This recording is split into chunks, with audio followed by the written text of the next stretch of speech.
Why would he sit on a? Why would you sit on a board? Would you sit on a board that a guy that bombed the Pentagon and wasn't sorry about it? Charitable board, and a board funded by a conservative Republican and a friend of Ronald Reagan. Was that poor judgment? That was Walter Annenberg. I didn't ask you. Was that poor judgment on Obama's part? I don't think that was poor judgment at all. I think what Barack Obama's done throughout his career is talk about the big issues that are important to him. All right, you give me a spin now. I'm asking you. Let me ask you one question. All right, you ask me a question. Okay. Are you anti-Semitic? Not at all. Okay. On your show on Sunday, you're the show that's named after you, right? The centerpiece of that show was a guy named Andy Martin. No, I know you're reading your talking points. No, I don't have talking points. When I interviewed, hang on, I'm going to answer your question. When I interviewed Malik Shabazz, when I interviewed Al Sharpton, when I interviewed all these controversial figures, you see on Fox, we actually interview people of all points of view, whether we agree or disagree. So the statement you're about to read, Andy Martin called the judge a crooked, slimy Jew who has a history of lying and thieving common to members of his race. Martin went on to write that he understood better why the Holocaust took place, given that Jew survivors are operating as a wolf pack. I find those comments despicable. But wait a minute. Put him on your show. We put Malik Shabazz on the show. I put Khalid Muhammad on my show. Why am I not to believe that you're anti-Semitic? Why am I not to believe that everybody that works for the network is anti-Semitic? Because Sean Hannity gives a platform to somebody who thinks Jews are I'm a journalist who interviews people that I disagree with all the time, that give their opinion.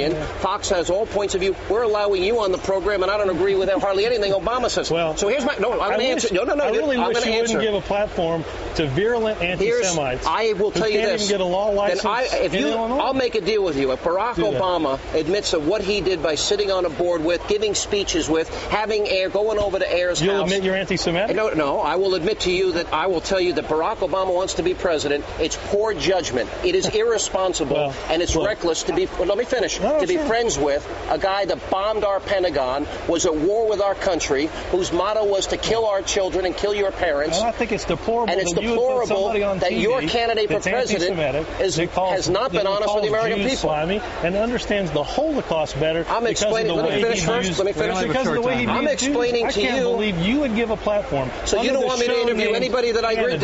I can interview only people you disagree with. Put your whole show around him, Sean. Barack Obama. I'm led to believe only that you agree with each and everything that Andy Martin says. Barack Obama, the president, sat in the pew of Jeremiah Wright for 20 years, a guy who hates America. Barack Obama's friends with William Flager. I have one last question. Did Barack Obama ever sit and meet with Louis Farrakhan? Has he ever met with Louis Farrakhan? I don't know the answer to that. Will you give us an answer by tomorrow? Will you get back to me on whether you're anti-Semitic? I'm not anti-Semitic. I'm the biggest supporter of Israel. Benjamin Netanyahu blurred my book. Let me say, I don't think your Jewish viewers are going to take it very well that you put somebody like that on your show. I am the biggest supporter of Israel, and I've got a 30-year history of on the record of it. Well, ask some of their friends about what Andy Martin said. I'm not friends with the guy that bombed the Pentagon. I'm not friends with the guy that bombed the Capitol. You're friends with somebody who's your candidate is friends with him, not me.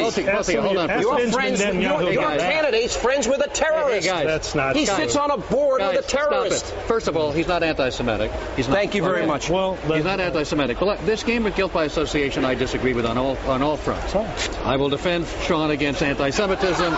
He's not anti-Semitic, but I also deplore this game of guilt by association. Sure. The people who sat on this board were also Republicans. Right. On one of the boards, there was a former president of Northwestern University. Walter Annenberg was a Reagan ambassador who gave his money, who was spent. But so I mean, this game of guilt by association is ridiculous.